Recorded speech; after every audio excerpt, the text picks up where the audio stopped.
영화로 들여다보는 경제, 오늘은 박시동 경제평론가, 이다혜 영화 전문 기자와 함께합니다. 두 분 어서 오세요. 안녕하세요. 예, 오늘 뭐 앞서 얘기했던 대로 자영업자 얘기를 좀 해볼 텐데, 자영업자의 애환을 가장 절절하게 그린 영화가 무엇인가 굉장히 궁금합니다. 뭔가요? 이다혜 기자님 뭐예요? 영화 극한직업입니다. 극한직업. 네. 와. 자영업자들 이야기라기보다는 형사들 이야기인데 예. 같이 엮여 들어간 게 이제 이 자영업자라는 코드가 아닌가라고 생각을 하고 있고. 후원 완가입이 통닭. 예, 그렇습니다. 이거 심지어 없다가 생겼잖아요. 예, 이 없다가 영화. 생겼고요. 예, 영화가 워낙 인기를 끄니까 없던 메뉴가 생기고 없던 가게가 생기고 이제 그런 파급 효과가 있을 정도로 당시에 화제가 됐던 이제 그런 영화고요. 이병헌 감독이 연출하고 류승룡, 이한희, 진성규, 이동희, 공명 이런 배우들이 출연을 했는데 이제 강력반 형사들이 주인공이에요. 여기 마약반인데 이 팀이 5명입니다. 근데 계속해서 물먹고 있는 팀인 거예요. 예.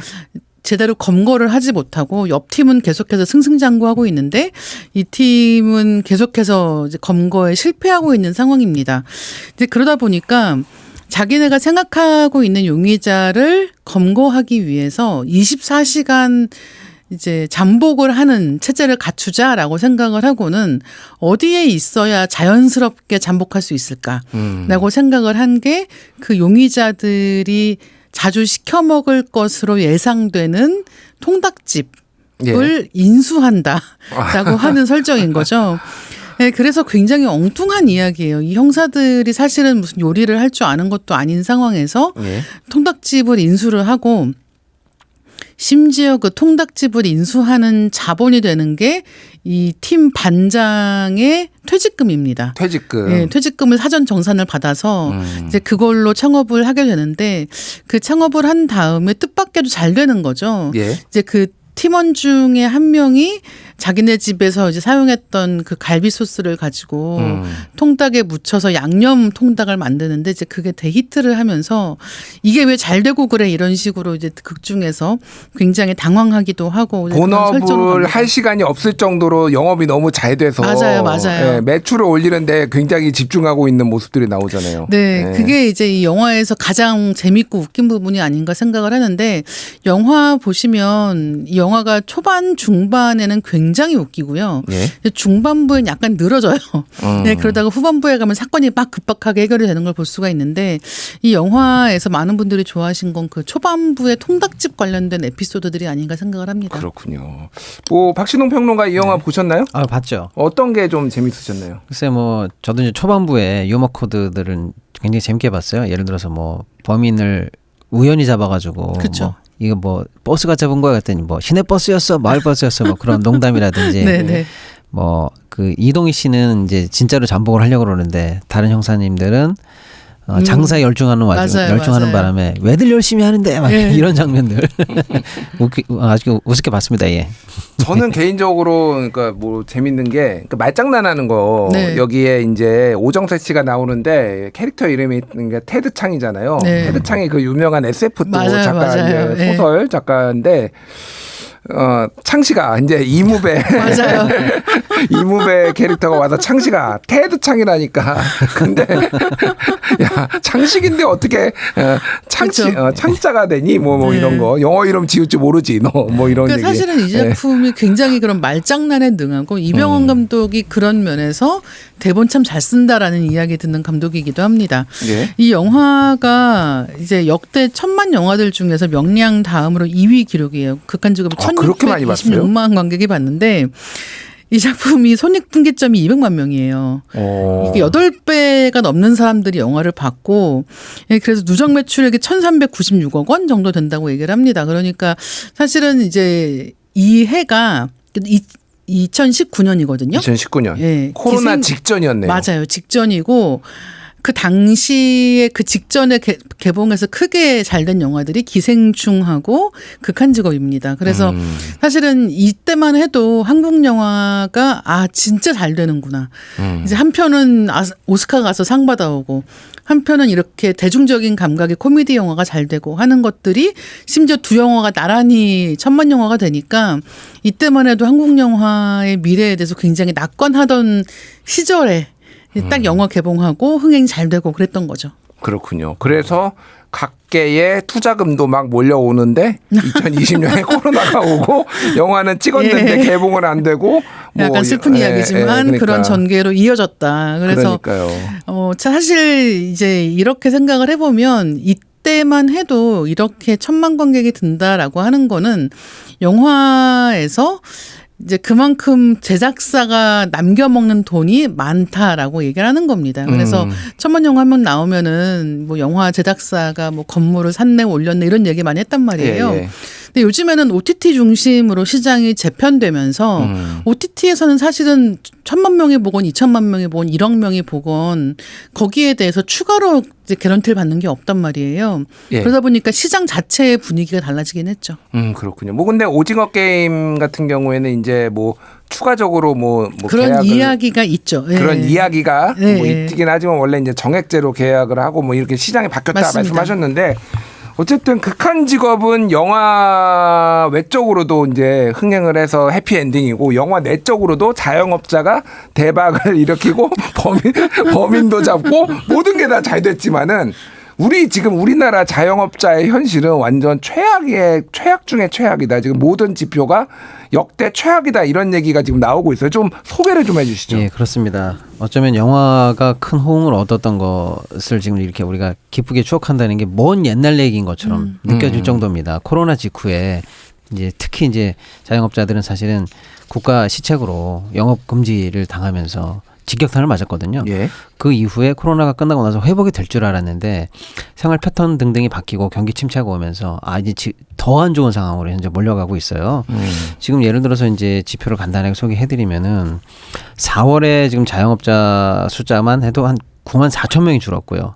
3월에도 한 3만 6천 명이 줄었는데 그거보다 거의 3배 정도 자영업자 숫자가 줄고 있고요. 네. 특히 이제 서울 같은 경우에는 고용원이 있는 자영업자가 한 2만 5천 명이 줄었습니다. 예. 고용업자가 없는 1인 사장님들도 한 2만 8천 명이 줄었고요. 대충 서울만 해도 한 5만 명 정도 사장님들이 현재 지금 줄고 있다. 이렇게 보시면 그러니까 되겠고요. 4월에 9만 4천 예. 명이 줄었는데 그중에서 5만 3천 명은 서울에서 줄었다고. 그렇습니다. 그리고 이제 그 중에서도 특히 이제 안 좋은 데가 이제 음식점인데요. 특히 작년 말 서울 음식점이 약 12만 5천 곳인데 지금 4월까지 문 닫은 곳이 약 5,200곳입니다. 그러니까 이런 추세로 가다 보면은 올해 안에 15,000곳이 넘어갈 것으로 예상이 됩니다. 그러니까 폐업률을 뭐 통계에 따라서는 제가 보수적으로 가져오면 12%인데요. 예. 많이 잡는 통계는 20%까지 올라갑니다. 폐업률이 예, 20%라고요? 예. 그러니까 식당 뭐 8개 중에 하나, 뭐 6개 중에 하나 정도는 지금 문을 닫고 있는 상황이다라고 해서요. 서울에서 가장 좋은 상권이라고 얘기하고 있는 뭐 홍대, 연남동, 강남, 또 건대 뭐 이런 곳을 어딜 가보시더라도 요즘 공시를 많이 볼 수가 있습니다. 근데 진짜 공실이 예. 많아져서 예. 요즘에는 지금 말씀하신 이른바 번화가라고 하는 곳들도 공실이 많은 게 그냥 네. 공실이 많으면 눈에 안 띄는데 1층 공실이 많아요. 예. 예, 그러니까 가장 목이 좋은 곳에 있는 가게들이 나가지 않고 있다라는 실감이 나고 보통은 이제 이 가게들이 나가면 바로바로 그 다음 가게들이 들어오니까 예. 그게 그 동네 분위기를 바꾸는데 일조하기도 했는데 요즘에는 그런 모습을 보기가 정말 어렵습니다. 그렇죠. 그런데 이제 막상 뭐 맛집이라고 가보면은 또 줄 서야 돼요. 잘 되는 데는 또 잘 되고 안 되는 데는 안 되고 지금 이 빈익빈 부익부가 굉장히 이제 심해지는 것 같은데 저도 이제 뭐 저는 사실 점심 시간에 밥을 거의 못 먹습니다. 방송이 있어가지고 점심 시간에 매일 그렇긴 하지만은 가끔 가다가 이제 가보면은 식당치고 무슨 어디에서 프로그램에서 소개했다 뭐 이런 거가 없는 데가 없어요. 맞아요. 근데 이게 다 돈으로 또 막 하는 거 예전에 트루먼 쇼인가 뭐 그런 다큐멘터리 맞아요. 영화도 있었고 막 네. 고발도 많이 했잖아요. 그런 게 근데 실제 좀 효과가 있나요? 그러면? 효과가 있다라고 주장을 하는 게 이제 그렇게 프로그램에 출연시켜 줄 테니까 돈을 내라라고 하는 쪽의 입장인 것 같아요. 근데 영화 극한 직업 속에도 이제 그런 게 나옵니다. 이제 이 집이 잘 되니까 통닭집이 잘 되니까 우리 방송에 한번 나와라라는 식으로 이야기를 하는데 예. 여기서는 유명해질 생각이 있는 게 아니니까 한사코 거절하는 거예요. 근데 그렇게 하니까 안 된다고 하니까 이제 해코지를 하는 오히려 부정적인 내용의 방송을 내보내는 이제 그런 식의 에피소드들이 있는데 사실은 이제 그런 맛집이라고 하는 게 요즘에 보면은 어디가 맛집인가에 대해서 진짜 얘기들 많거든요. 예. 그러니까 맛집을 검색하는 법부터 시작해서 옛날에는 무슨 어디 동네 이름 치고 거기에 끝에다 오빠랑 붙여서 이제 데이트 많이 하러 가는 맛집들 찾는다는 얘기를 했었는데 맞아요. 예. 예, 요즘에는 이제 그것도 안 된다라고. 왜냐하면 계속 그 광고 마케팅에 오염되기 때문에 그렇습니다. 근데 어쨌든 간에 이제 이런 어디가 맛집인가를 두고 방송국에서 소개하는 집들이 괜찮은 거 아니야? 라고 했던 시대가 있는가 하면 요즘에는 그거 다 사고 파는 거 아니야? 라는 분위기로 흘러가고 있는 것 같고 영화에서도 이제 그런 부분을 약간 풍자한 게 있는 거죠. 그러니까 실제로 굉장히 맛이 있어서 물론 이제 방송에 나오는 곳도 있지만 상당수가 거래가 되고 있는 거는 이미 많은 네. 뭐 다큐멘터리나 이제 고발 프로그램에서도 나왔고 그러면 자영업자 입장에서 보면은 지금 우리 요즘 재료비 막 엄청 네. 물가 올라가지고 재료비도 오르지 인건비 오르지 그렇죠. 거기 가맹비 뭐 광고비 배달 대행료 세금 여기에 이제 무슨 홍보비까지 그러면은 이제 자영업자 입장에서는 좀 굉장히 힘들 것 같아요. 지금 뭐 소비 자체는 늘지 않고 있는데 자영업자들이 부담해야 되는 원가에 들어가는 비용들이 뭐 감당할 수 없는 수준으로 사실 올랐습니다. 방금 우리 앵커님 말씀하신 것처럼 뭐 재료비 같은 것들 올라간 거는 우리가 그냥 물가 지수만 봐도 당연히 알 수 있는 거고요. 인건비 마찬가지고요. 그다음에 이제 최근에는 사실은 이 매출이 주로 플랫폼을 통해서 들어오는 경우가 많아요. 배달이라든지 뭐 예. 그런데 이제 그런 쪽을 보면은 뭐 광고비, 배달료, 뭐 프랜차이즈 같은 경우는 본점에 내야 되는 여러 가지 수수료 등등등해서 계속 오르고 있는데 예를 들어서 지금 최근에 난 뉴스 같은 거 하나 더 소개해드리면 기존에 예를 들면 뭐 1위 하고 있는 배민 같은 경우에는 배달의 민족. 예, 배달의 민족 같은 경우에는 뭐 그 배달 주문을 하게 되면은 어쩔 수 없이 뭐 수수료를 내고는 있습니다만 최근에도 이제 정책을 바꿔서 앞으로는 배달이 아닌 이른바 전화해서 거기서 포장을 해서 직접 가져가는 고객들에게도 수수료를 받겠다라고 해서 맞아요. 플랫폼 이용 자체에 수수료를 부과하는 방식으로 바뀌는 거죠. 배달 주문 앱에서 이제는 그냥 이용 수수료로 아예 전환하는 방식으로 바꾼다라는 거예요. 예. 근데 요기요 같은 경우도 이미 그렇게 하고 있는 거고요. 다른 업체들도 이제 후발적으로 기간을 조금 두긴 합니다만은 7월 이후에는 순차적으로 할 것 같아요. 즉 자영업자분들이 내야 되는 모든 원가 개념에서 현재 누수 없이 전부 다 올라가고 있고 부담이 점점 더 커지는 상황으로 가고 있는데 이런 부담뿐만 아니라 사실은 이제 고금리 상황을 현재 지금 우리가 지나가고 있는데 몇 년째. 그렇죠. 그래서 이제 이자 부담이라든지 금융 비용 부담이 또 막대하게 현재 늘어나고 있어요. 특히 이제 전체적으로 수치를 보니까 3월 말 기준으로 자영업자의 총 대출이 1,100조가 넘습니다. 1,100조. 예. 그리고 이 중에서도 이제 3개월 이상 연체된 자영업자 대출만 해도 31조가 넘어서 2019년에 비해서 2배 이상. 그러니까 대충 뭐 한 3, 4년 사이에 연체를 내는 자영업자분들이 2배 이상 늘었다는 거는 뭐 어마어마한 상황인 거죠. 특히 이제 그 빚을 못 갚다 보니까 빚을 막는 이른바 돌려막기 하고 계시는 다중 채무자분들 세 군데 이상의 채무를 두고 있는 분들도 기하급수적으로 늘어가지고 자영업자들 중에서도 172만 명을 돌파하고 있고 이분들 입장에서는 이미 다중채무이기 때문에 추가 대출은 현재 어려운 상황. 그러니까 172만 명이 그렇죠. 다중채무자다. 그렇습니다. 자영업자 그러니까 중에서. 빚더미에 올라 있다. 뭐 이 그렇죠. 정도로 이해하면 되는 거죠. 단순히 빚더미에 올라가 있다는 것도 정확하지만 여기가 끝인 겁니다. 이제 이 다음에는 금융적으로는 답이 없는 상황으로 사실상 막다른 길에 몰려 있는 분 이렇게나 많다라는 건데요. 자영업자 통계를 어떻게 잡느냐에 조금 다르긴 합니다만 대충 600만 내외로 보면 얼추 맞을 것 같은데 예. 그중에 다중채무자가 170만이라는 것은 조금 심하게 말하면 3분 중에 1분 정도는 빚더미에 와 있고 지금 거의 막다른 길까지 몰리고 있는 상황이라고 보면은 예. 잘 되는 집은 더러 잘 되겠습니다만은 중하위 수입에 걸려 있는 맞아요. 자영업자들은 현재 생사가 왔다 갔다 하는 상황이다. 굉장히 위기다 이렇게 말씀드릴 수 있는 상황입니다. 예. 이번 5월 31일 통계청 마이크로데이터 통합 서비스로 이제 2023년 가계 금융복지조사를 조사를 했는데요. 30일 이상, 그러니까 한 달이죠. 한 달 이상 원리금도 못 낸 자영업자 사장이 1년 새에 7천 가구가 늘어서 비율로 치면은 61.1%가 폭증했다. 그러니까 최근에 정말 통계적으로도 정말 안 좋은데 그럼 폐업하면 되는 거 아닌가 이런 생각도 들어요. 물론 이제 우리나라가 이 경제 구조를 보면은 자영업자 비중이 너무 높다. 다른 나라에 비해서. 그래서 뭐 미국이나 이런 데는 10%대 초중반인데 우리나라는 뭐 25% 뭐 이런 얘기까지 나오고 있는데 물론 너무 쉽게 얘기하는 걸 수도 있지만 이렇게 빚더미에 앉기 전에 빨리 폐업하고 다른 거를 좀 찾아보면 되지 않나? 뭐 이런 생각도 드는데 어떻습니까? 일단은 자영업자 비중이 경제에 좀 경제 규모에 비해서 지나치게 높은 측면이 있기는 있습니다만은 그러면 그분들이 이 시장에 들어오지 않기 위한 사회적인 대책이 먼저 그렇죠. 필요합니다. 예를 들어서 뭐 갑작스럽게 직장에서 뭐 어느 순간에 이제 직업이 단절됐을 때 사회가 마땅히 재고용 프로그램을 돌린다라든지 뭐 우리가 일자리가 풍부히 마련되지 않는 측면에서 어쩔 수 없이 들어온 부분이 많거든요. 일단은 그러니까 그 부분 대책 없이 지금 들어온 사람들에 대해서 강제적으로 그러면 조정하는 게 많다라는 식의 고통을 감내해야 된다라는 얘기는 좀 무책임한 얘기처럼 일단 보이고요. 또 하나는 지금 일단 들어오신 분들이 그러면 쉽게 또 못 떠나는 이유는 사실 초기 인입 비용이 있습니다. 이분들이 권리금도 내고 또 보증금도 내고 인테리어도 하고 해서 보통 2억에서 3억 정도 수도권 같은 경우에는 그걸 깔고 들어오거든요. 예. 그 인생을 걸고 만들어낸 퇴직금 같은 것들이 보통 들어오는 건데 그렇기 때문에 쉽게 여기서 놓고 나면은 아까 말씀드린 것처럼 빚만 남고 나가고 나면 이제 답이 없는 상황으로 몰리는 거고요. 실제로 이제 그 빚에 대해서 딱 폐업하는 순간 바로 상환이 들어옵니다. 그래서 지금 뭐 여러 가지 재단, 신용보증재단이라든지 뭐 이런 데서 그렇죠. 보면은 상환 압박 때문에 어거지로 하는 경우도 많고요. 그래서 폐업이 말처럼 쉬운 건 아니다. 이렇게 좀 볼 수 있겠습니다.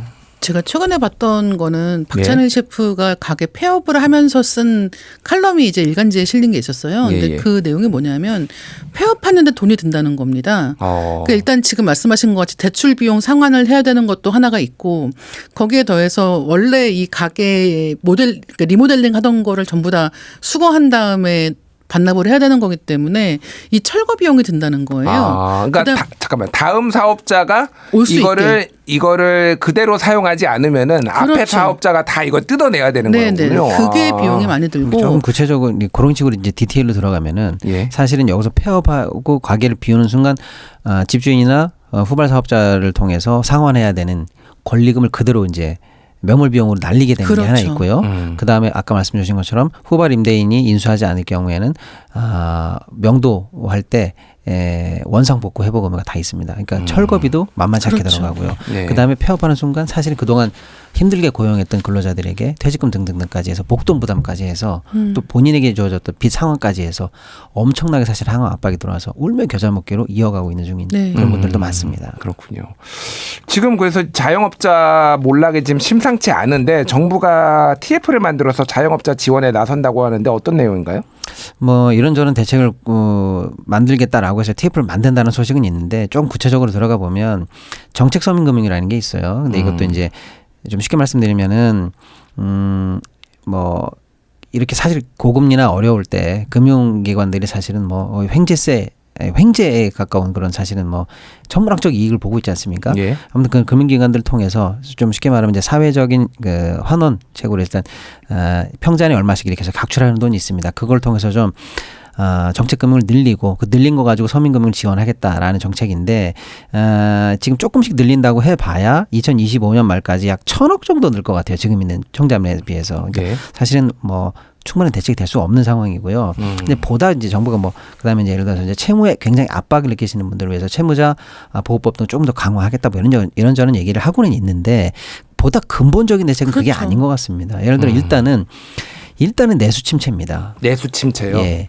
장사 자체가 되질 않거든요. 지금 이제 내수 침체는 우리가 오래전부터 지적을 하고 있는데 예를 들어서 조금씩 내수가 회복된다 뭐 이런 수치를 가지고 정부가 얘기하고 있습니다만 그 수치를 한꺼풀 벗겨내고 보면 사실은 해외 지출, 해외 여행 등등등 그다음에 일부 대기업 관련된 산업 쪽에서만 조금씩 늘어나고 있지 실제로 우리가 말하는 진짜 국내 자영업자들에게 뿌려지는 목적타가 정확한 돈에서 돌아가는 진짜 내수 경기는 여전히 마이너스고요.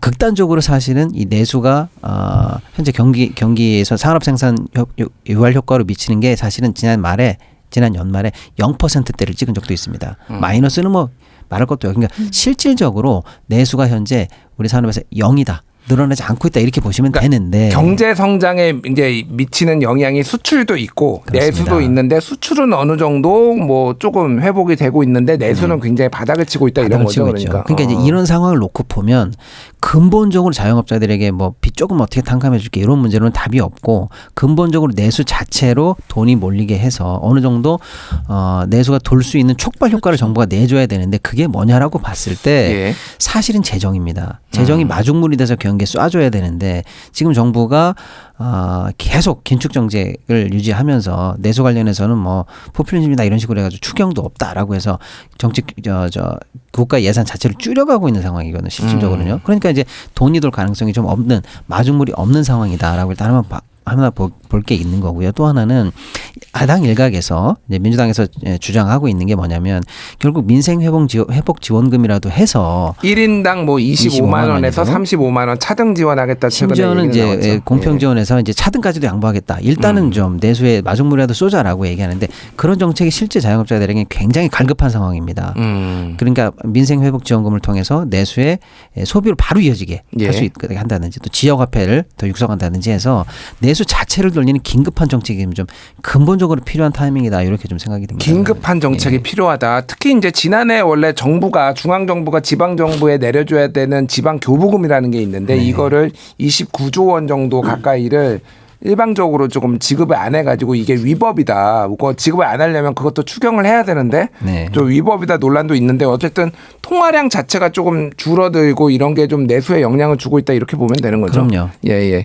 이다희 기자님은 영화 쪽도 지금 굉장히 많이 침체돼 있죠. 이게 영화와 관련돼서도 여기에와 관련된 뭐 자영업자들도 상당히 많잖아요. 그러니까 많이 있고요. 그러니까 지금 영화 출판 이런 문화 예술 쪽에서는 전반적으로 산업 침체가 굉장히 심각한 상황이고 사실 아까 말씀해 주신 부분하고 다 겹치는 거거든요. 그러니까 사람들이 돈 쓸 여유가 없기 때문에 먹지도 않는데 하물며 영화를 보거나 책을 사거나 하는 건 더더욱 어려운 상황인 거예요.